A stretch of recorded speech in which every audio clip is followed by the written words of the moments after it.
ముదిరాజు కులానికి సంబంధించిన కులాలు సూర్యవంశం, చంద్రవంశం, ముత్తరియర్ రాజవంశాలు. ముదిరాజుల పేరు చివరన రాజ్ లేదా ముదిరాజు అని ఉంటుంది. ముదిరాజుల పూర్వ వైభవం, జీవన విధానం అద్భుతమైనదని చరిత్రని చోదిస్తే తెలుస్తోంది. యయాతి చక్రవర్తి మొదలుకొని పాండవరాజుల వరకు అనేక సంస్థానాలను పరిపాలించిన కులంగా, రాజులుగా, రాజులుగా, ముదిరాజులుగా భారతదేశాన్ని పరిపాలించిన ఘనమైన చరిత్ర కలిగిన కులం ముదిరాజు కులం.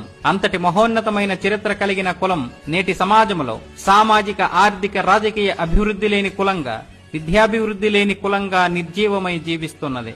మిగిలిన కులాలతో పోల్చుకుంటే ముదిరాజు కులం సమాజంలో అన్ని రంగాలలో వెనుకబడి ఉందనే చెప్పాలి. వారికి రాజ్యమూ లేదు, సరస్వతి కటాక్షమూ లేదు, లక్ష్మీ కటాక్షమూ లేదు, కన్నీళ్లు తప్ప.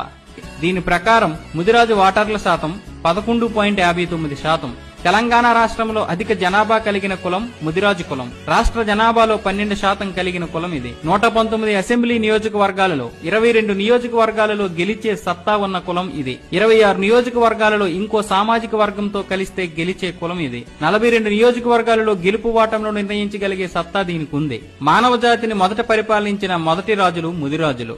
ముదిరాజులు పాండవుల వంశానికి చెందినవారు. ఒక్కొక్క కులానికి ఒక్కొక్క కుల వృత్తి ఉంది. అందుకే చేతి వృత్తుల వాళ్ళు అని కూడా